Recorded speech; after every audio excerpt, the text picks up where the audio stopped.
الشيطان الرجيم.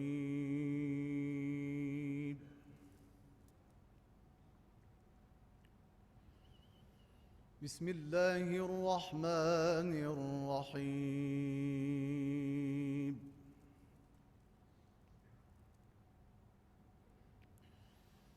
يا أيها الذين آمنوا اتقوا الله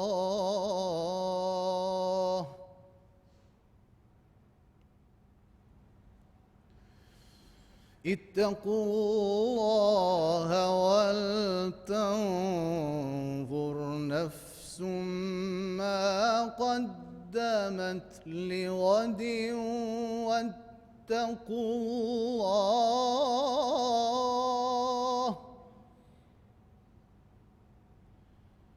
إن الله خبير بما تعملون.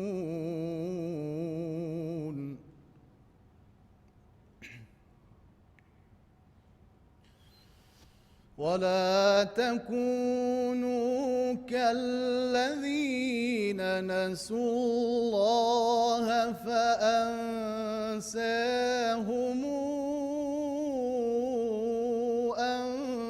أنفسهم أولئك هم الفاسقون.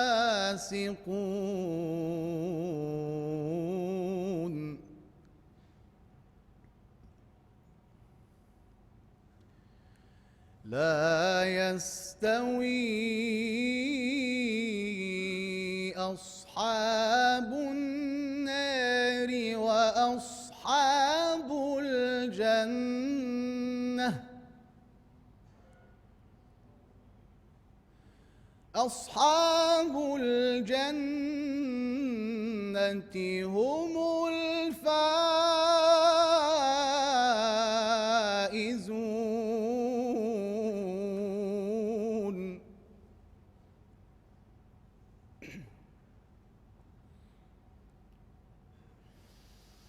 لو أنزلنا هذا القرآن على جبل لرأيته خاشعا متصدعا من خشية الله.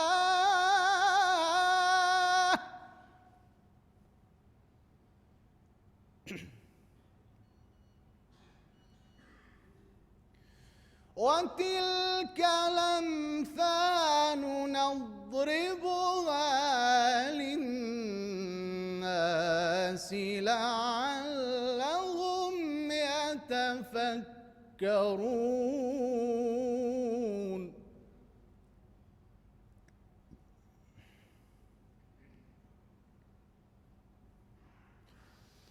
لو أنزلنا هذا القرآن على جبل لرأيته خاشعا متصدعا من خشية الله.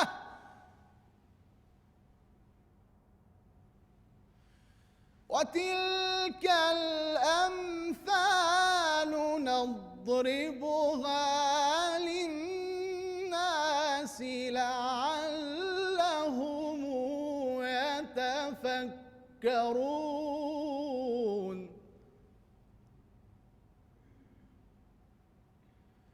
هو الله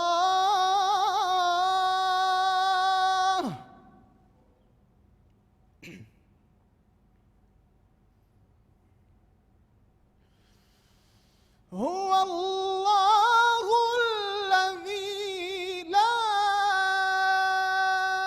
إله إلا هو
سبحان الله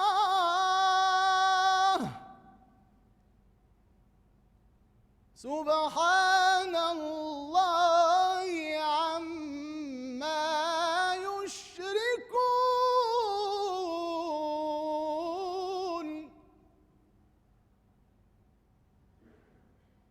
هو الله الخالق البارئ المصور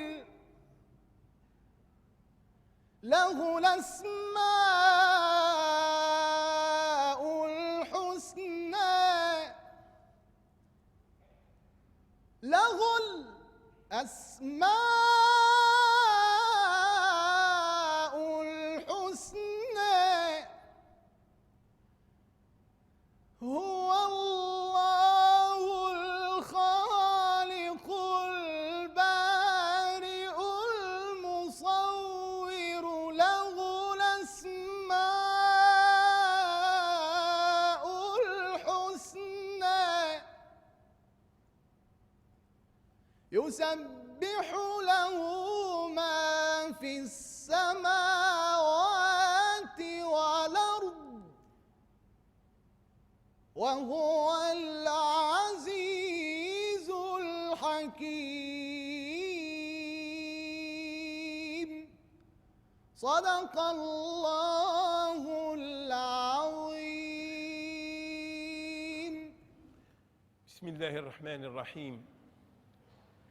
الحمد لله العزيز الوهاب، والصلاة والسلام على من أوتي الحكمة وفصل الخطاب، سيدنا محمد أفضل من صدع بالحق ونطق بالصواب، وعلى آله وأصحابه سادة أولي الألباب، فأكرم بهم من آل وأنعم بهم من أصحاب.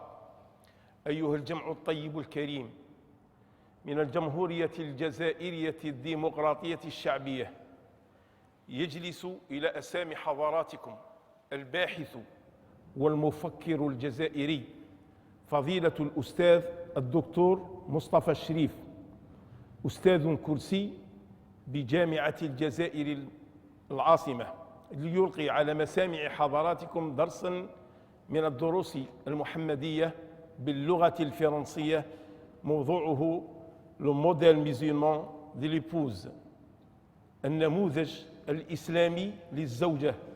فليتفضل شكر الله له. بسم الله الرحمن الرحيم، الصلاة والسلام على أشرف المرسلين، رحمة للعالمين، خاتم الأنبياء. السلام عليكم ورحمة الله وبركاته. أشكر سيدنا ومولانا الشيخ محمد عبد اللطيف بالقايد على هذه الدعوة للمشاركة في الطبعة السابعة للدروس المحمدية، اللي هي تتناسب مع الذكرى 50 للاستقلال الجزائر الحبيبة. هذه الدروس المحمدية منارة وتقدير للعلم والمعرفة، تقدير للعلماء في الجزائر والعالم بإسره. Je suis heureux de participer à ce 7e moment fort de l'histoire de Durus al-Muhammadiyya, à cette 7e session, à l'occasion du 50e anniversaire de l'indépendance de l'Algérie éternelle, message de la résistance, de la civilisation et de l'ouverture sur le monde. La civilisation musulmane et la Zawiya al-Bilqaïdiya, comme Manara nous le prouve, est celle de l'équilibre, du savoir et du vivre ensemble. La création miraculeuse de la vie, voulue par Ar-Rahman, repose sur l'équilibre de l'existence. Le modèle de l'épouse dans la civilisation musulmane est unique. Il nous faut l'expliquer, le comprendre, le vivre, parce que parfois la réalité est amère et le monde musulman et les musulmans sont parfois attaqués sur cette question qui est pourtant notre richesse, notre patrimoine, notre mémoire qui montre que nous avons donné au monde une civilisation de la religion vraie, Dinul Haq. C'est une occasion, ces 7e Durus al-Muhammadiyya, pour parler de ce sujet fondamental pour l'avenir de la société, en tirant les leçons de notre modèle excellent, le noble comportement du prophète sallallahu alayhi wa sallam avec ses épouses. Il s'agit de l'avenir de la communauté, de l'avenir de l'humanité. Ce n'est pas un sujet comme les autres. Il est essentiel. Nous devons être fiers de ce modèle, de ce que c'est le couple, l'épouse, la femme dans la civilisation musulmane.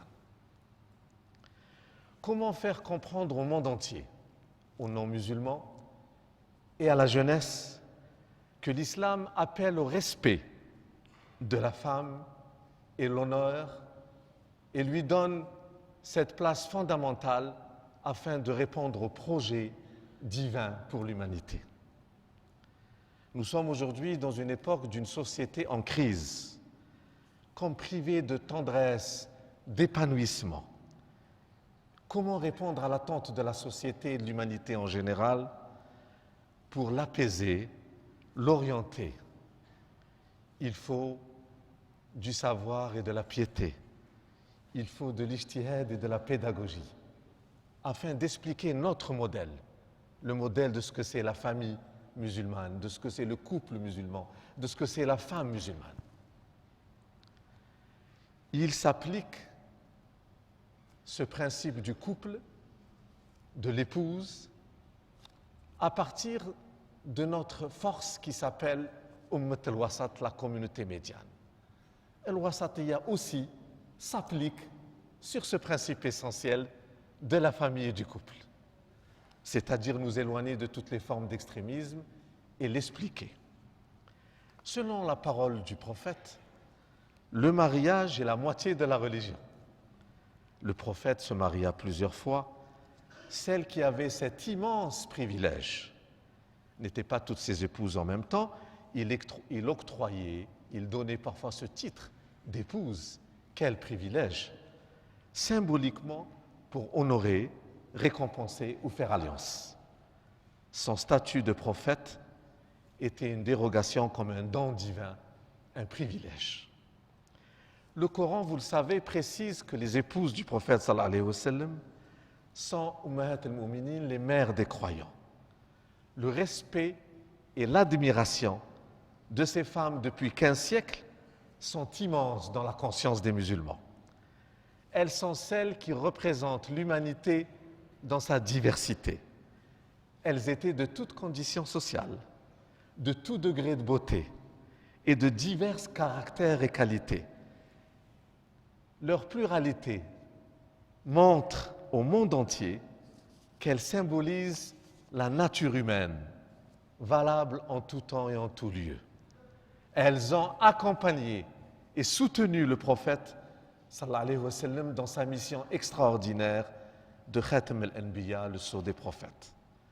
Leur fonction fut essentielle pour que le Ummah jaillisse et donne sa lumière au monde entier.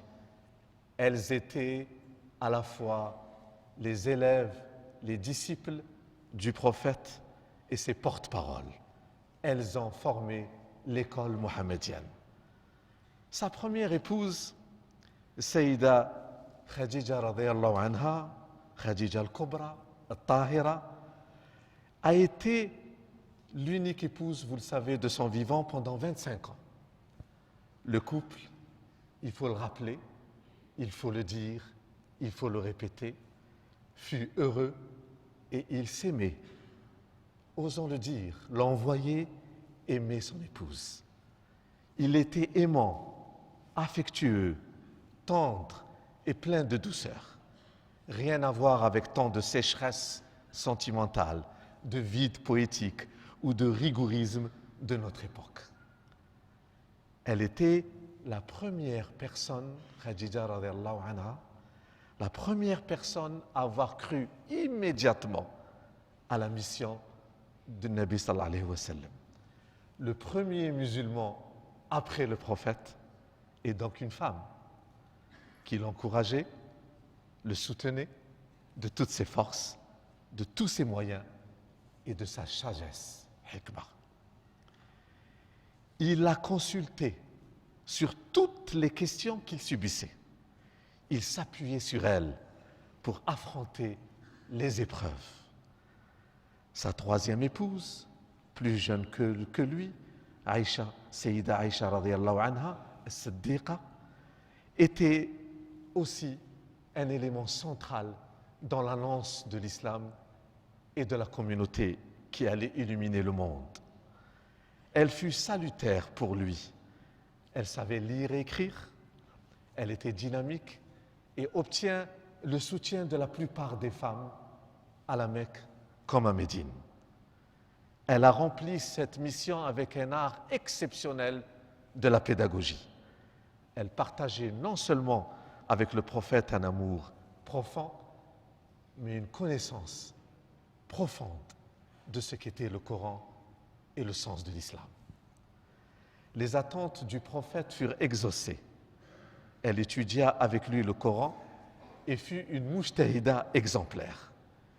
Elle fut la personne la plus proche du prophète pendant 9 ans qu'elle passa avec lui, source riche de traditions sur ses actes et paroles. Elle s'engagea avec ferveur dans la vie publique après le rappel à Dieu de Rasulullah sallallahu alayhi wa sallam, et elle prit position dans les débats concernant la cité Mustaqbal al-Umma al-Islamiyya. Elle s'adonna aux missions de prédication pour défendre la sunna et expliquer le fiqh, ce qui dénote la liberté à l'époque et son rôle éminent en tant que femme. La vie du prophète, la vie conjugale, était à la fois simple et hors du commun, liée à sa mission et au destin de la première communauté des musulmans. Le prophète a pratiqué au niveau de la cellule de base, au niveau de la famille, le hukm al-rashid, car il disait comment est-ce que l'ihsan doit être appliqué d'abord au sein de la famille. Comment être bon, disait-il, et juste avec autrui si nous ne le sommes pas avec nos proches.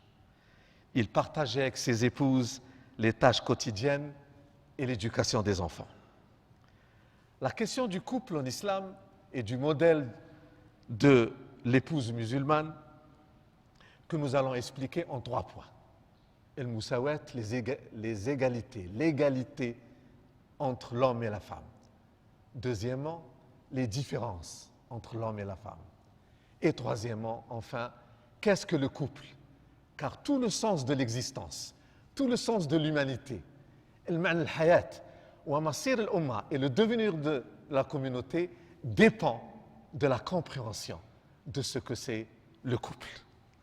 Ainsi, nous savons qu'aujourd'hui, il y a un certain nombre de dérives, inhirafat, d'incompréhension, adam al-fahm, de ce que c'est le couple, la femme, la famille en islam, alors que c'est essentiel pour pouvoir mettre en pratique dinul haq, la religion du vrai. Il faut expliquer au monde entier, avec fierté et sérénité, ce que nous savons de la question du couple, de la famille et de la femme musulmane. Le premier point, et je disais, est essentiel, il a trait à l'égalité entre l'homme et la femme devant Dieu. Le passage de l'époque jahiliya pré-islamique à celle qui commence avec la révélation est un changement radical, taghyir jadri, qui améliore nettement le statut humain et social de la femme. Contrairement à une idée répandue, l'islam voit clairement la question d'abord sous l'angle éthique de l'égalité de la femme et de l'homme. Ontologiquement, éthiquement, la femme est l'égale de l'homme, même si, à ce sujet, la version musulmane n'est pas celle du féminisme et du libéralisme sauvage. Le concept qui fonde l'égalité. المفهوم الأساسي الأول, le premier concept est celui de Nes. كلمة الناس, la notion de Nes est citée 34 fois par le Coran. Il détermine qu'il s'agit d'un discours révélé, adressé à l'humanité. À ce sujet, Surat An-Nas, Dieu est clair, قال الله تعالى بسم الله الرحمن الرحيم يا أيها الناس اتقوا ربكم الذي خلقكم من نفس واحدة وخلق منها زوجها وبث منهما رجالا كثيرا ونساء واتقوا الله الذي تساءلون به والأرحام إن الله كان عليكم رقيبا. Humains, prémunissez-vous envers votre Seigneur. Il vous a créé d'une âme unique, dont il tira pour celui-ci une épouse, et de l'une et l'autre, il a répandu des hommes, des êtres humains en nombre, femmes et hommes. Prémunissez-vous envers Dieu de qui vous vous réclamez dans votre mutuelle sollicitation et envers les matrices. En vérité, Dieu vous observe en permanence. Ceci est le premier propos. Il s'adresse à l'humanité unie, hommes et femmes. L'accent est mis sur l'idée selon laquelle al-haya, la vérité de l'existence, est à rechercher dans l'origine commune et le devenir commun. L'égalité face à Dieu, on la retrouve tout le long du discours coranique. Revenir à la source du texte religieux pour fonder une théorie coranique de l'égalité des genres est clair. Le Coran et la Sunna s'adressent autant à l'homme qu'à la femme. Et souvent le nous, nahnu, est souvent utilisé. Iyaka na'budu. Ce n'est pas iyaka a'bud, na'budu, nous, ensemble. Iyaka nasta'in, c'est toi que nous adorons, c'est toi que nous sollicitons. Dirige-nous, ehdina, c'est toujours ensemble. Plus encore, le discours coranique s'adresse à la fois aux hommes et aux femmes en utilisant le masculin et le féminin. Ô croyants, ô croyantes, en langue arabe, il n'est pourtant pas nécessaire d'utiliser le masculin et le féminin pour faire référence aux deux. Cependant, afin qu'il soit clair que la révélation s'adresse aux hommes et aux femmes, il utilise le féminin et le masculin. Le texte est clair, كما قال الله تعالى. المسلمين والمسلمات والمؤمنين والمؤمنات والقانتين والقانتات والصادقين والصادقين والصادقات والصابرين والصابرات والخاشعين والخاشعين والخاشعات والمتصدقين والمتصدقين والمتصدقات والصائمين والصائمات والحافظين فروجهم والحافظات والذاكرين الله كثيرا والذاكرات أعد الله لهم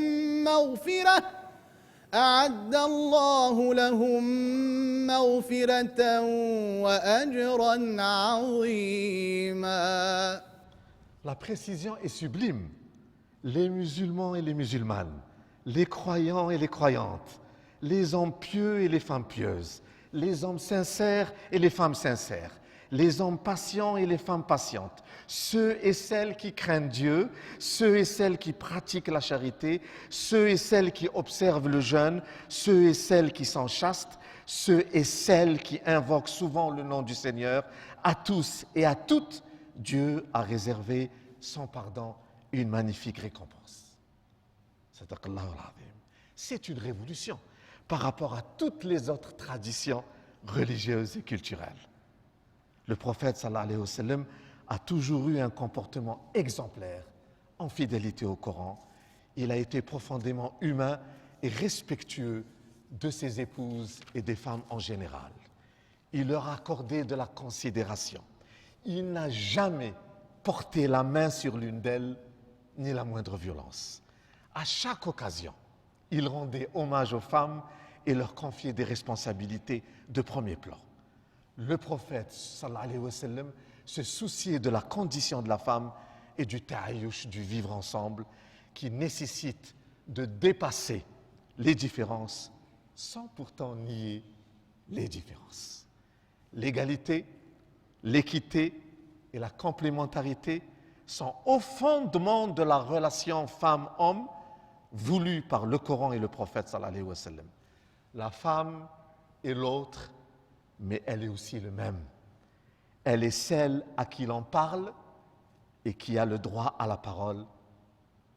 قال الله تعالى من عمل صالحا من ذكر أو أنثى وهو مؤمن فلنحيينه حياة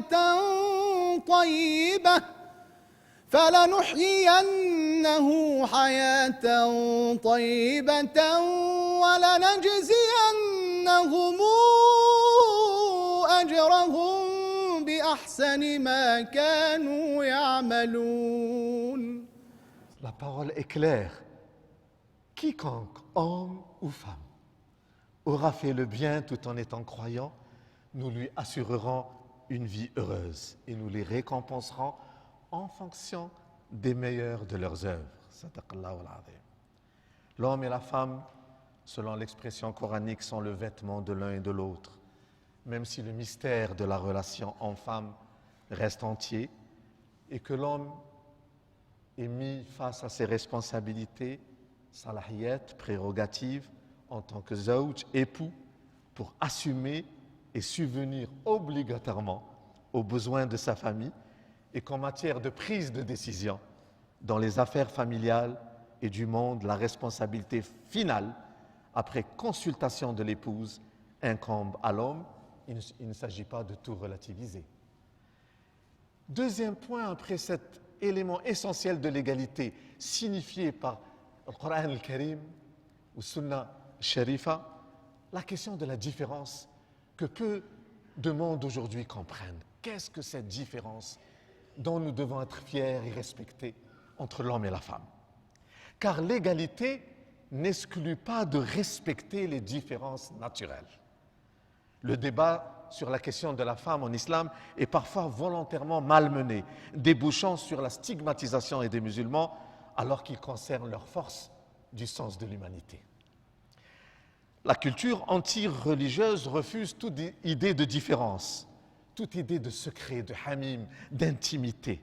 Elle produit l'image de ce que nous avons aujourd'hui dans le monde de la femme objet, tout comme des extrémistes ou des ignorants enferment la femme et produisent l'image négative de la féminité et de l'épouse. Alors que la différence homme-femme n'est pas une simple différence parmi d'autres. Elle est une des formes de l'existence dans son mystère pour rendre un culte vrai à Dieu. Le monde actuel ne comprend pas cette question de la différence entre le féminin et le masculin et la refuse. Et d'un autre côté, les rigoristes, Ashab al-Ghulu ou Ta'assub, ne parlent que de la différence. Deux extrêmes qu'il nous faut éloigner. Ni refuser la différence, ni être obnubilé par cette question. La vie du couple concerne l'intime, la pureté, la pudeur, le secret. Il ne s'agit pas d'une forme d'enfermement. Vivre vertueusement, spirituellement, pudiquement, ce qui n'exclut pas la beauté. Ce n'est pas se couper du monde, mais marquer le fait que la femme porte en elle les signes du sacré qui méritent d'être protégés et vécus comme retenue. La vie, c'est la modération, la retenue, et non pas l'exhibition. Il n'y a rien de plus beau que la femme musulmane, l'épouse musulmane, ouverte, cultivée, engagée, responsable, et en même temps portant en elle les vertus de Dinul Haq, de la religion vraie. Le manque de retenue de notre époque, l'exhibitionnisme et la confusion des genres déshumanisent et perdent de vue le sens sacré de l'existence. Le droit à l'intime, à la vertu, au secret et au licite, le halal, conformément à des valeurs éthiques et sacrées, est préservé par l'islam pour que la société tartafa s'élève, soit humaine et digne.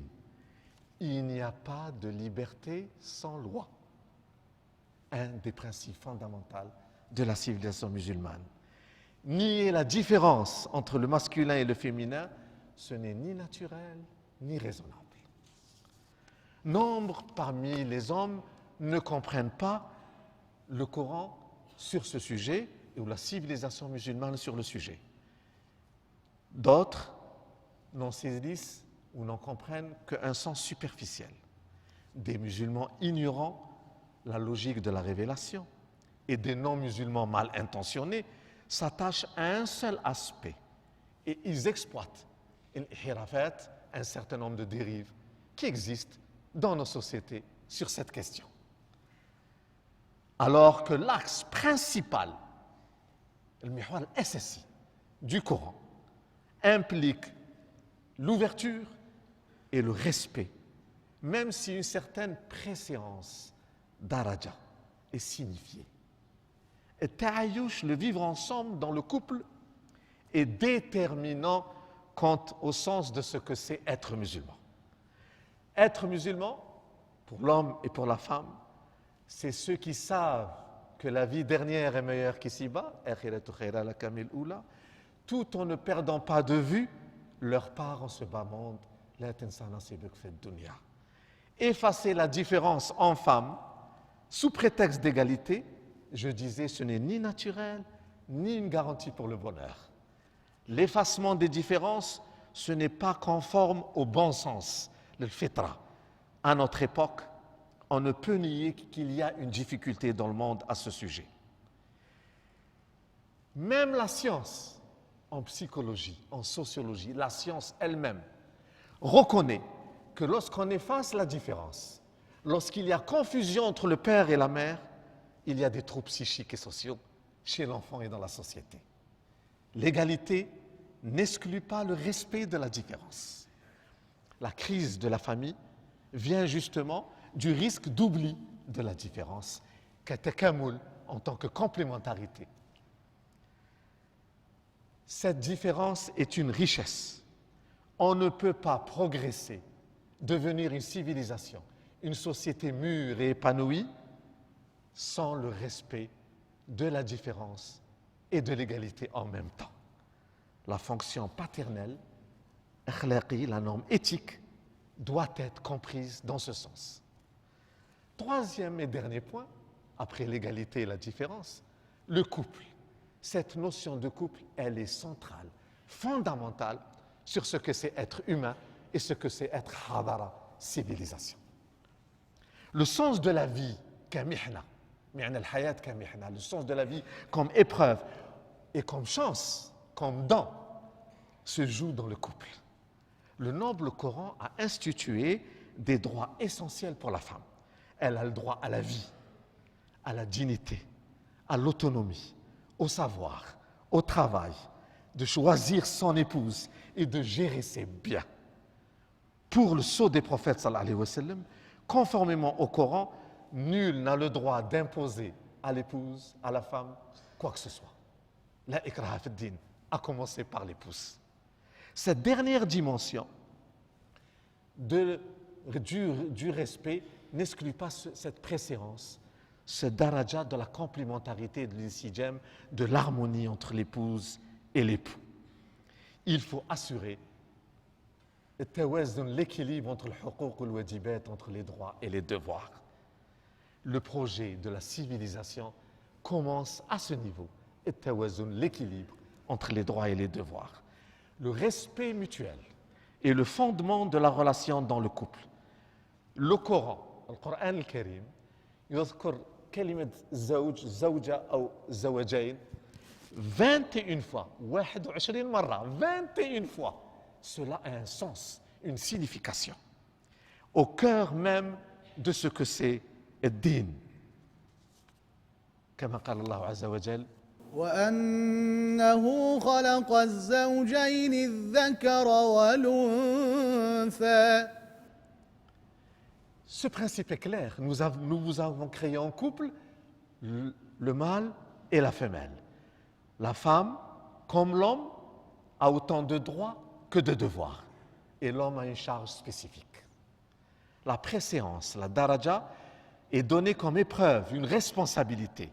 Elle est liée au fait que l'homme assume la prise en charge du foyer. Le concept dont parle le Coran signifie assumer un devoir. قال الله تعالى وإن خفتم شقاق بينهما فابعثوا حكما من أهله وحكما من أهلها إن يريدا إصلاحا يوفق الله بينهما إن الله كان عليما خبيرا. Cela signifie que la question de la réconciliation, de l'entente est centrale dans la question du couple. Harmonie, complémentarité, réconciliation. Insijam takamul wa musalaha. C'est l'élément essentiel de ce que c'est vivre en couple afin que l'humanité garde l'équilibre. Et chacun selon sa fonction et son degré. Aux yeux du prophète sallallahu alayhi wa sallam, est inadmissible toute utilisation de la religion ou de la coutume pour justifier une discrimination envers les femmes. L'évolution du statut des femmes dans le monde musulman passe par la compréhension du Coran et de la Sunna et l'éducation de nos générations. C'est cette notion de complémentarité, d'harmonie et d'équilibre qu'il nous faut retrouver. Car la différence en femmes qui inclut l'égalité est une richesse liée au mystère du projet divin. Ceux qui cherchent à éliminer cette différence ou ceux qui l'exploitent de manière réductrice sont tous deux en porte-à-faux avec le modèle de l'islam. Car il dit bien que j'ai créé les djinns et les hommes uniquement, les hommes au sens des humains, pour qu'ils m'adorent. En conclusion, pour le prophète, l'altérité féminine est la plus belle, la plus profonde et la plus secrète des altérités. Altérité est la différence mystérieuse. Si la femme n'est pas un homme, elle est et elle demeure humaine. Il y a lieu de garder le cap sur la ligne médiane, ni la réduire et l'enfermer, ni l'exposer dans un exhibitionnisme dégradant. Garder la mesure de Ummat al-Wasat afin de fonder une société équilibrée qui sache que la tendresse, l'amour, le partage, le respect sont des dons donnés par le Seigneur. Au paradis, le voile de lumière, nous dit la tradition, qui séparait Adam et Hawa de leur corps lorsqu'ils mangèrent du fruit interdit, ils découvrirent leur nudité et le voile de lumière disparut. Mais avec taqwa, libas taqwa, cette lumière, elle revient et nous habille par cette tendresse et cette compréhension, car huna libasun lakum wa antum libasun lahunna, être le vêtement de l'un de l'autre, libas taqwa, c'est cette lumière qu'ils ont eue au paradis et qu'il faut retrouver dans le respect mutuel. 14 fois, chers frères, chères sœurs, 14 fois, le mot amour est répété dans le Coran. Il exige de nous d'être aimant, d'être tendre, d'être présent, afin que le khalq soit celui de akhlaq, de la même racine, nous dit l'islam. El khalq doit être ummat al-khalq, ummat al-khalq, ummat al-akhlaq. La création, c'est le comportement vertueux. C'est cela qui est demandé afin, comme nous l'a dit le prophète sallallahu alayhi wa sallam fi hajjat al-wada', le respect de l'autre, la femme, l'épouse, afin que l'akhlaq soit conforme au projet de l'khalq qu'a voulu Allah Azza wa Jal.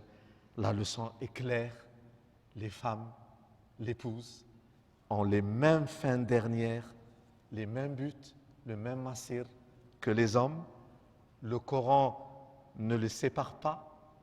Il ne distingue qu'entre ceux, hommes ou femmes, qui cherchent Dieu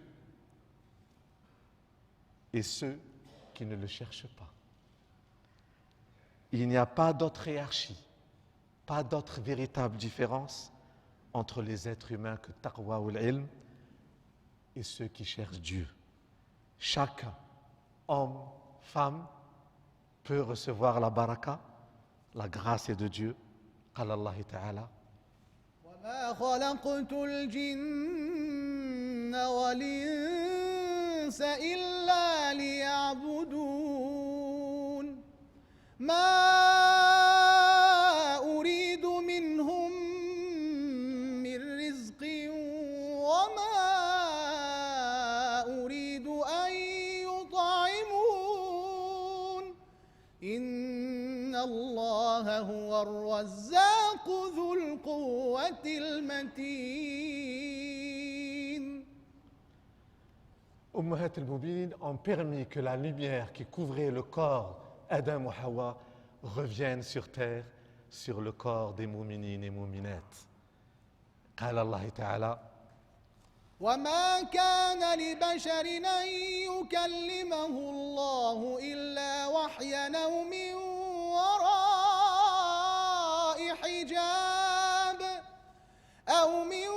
وراء حجاب أو يرسل رسولا فيوحي بإذنه ما يشاء إنه علي حكيم. C'est ce voile de lumière, hijab al-nour, que nous devons retrouver par le respect de l'épouse, par le respect mutuel, par le souvenir du Coran al-Karim et Sunna Nabawiyya. Walhamdulillah wa rahmatan lil alamin, qudwatun uswatun hasanatun. Walhamdulillah, Allahumma ishfi Sayyidina Sheikh Sayyidi Muhammad Abdullah Tayyib al-Qaid shifaan لا يغادر سقاما وبارك لبلادي وللبلاد والعباد في حياته وأرزقنا ببركته. الحمد لله ورب العالمين. اللهم أعطنا في الدنيا حسنة وفي الآخرة حسنة وقنا عذاب النار وادخلنا الجنة مع الأبرار يا عزيز غفار. يا ربنا تحب العفو اعف عنا اغفر لنا ارحمنا. يا ربنا اجعلنا إن شاء الله مؤمنين مع الصالحين. السلام عليكم ورحمة الله وبركاته.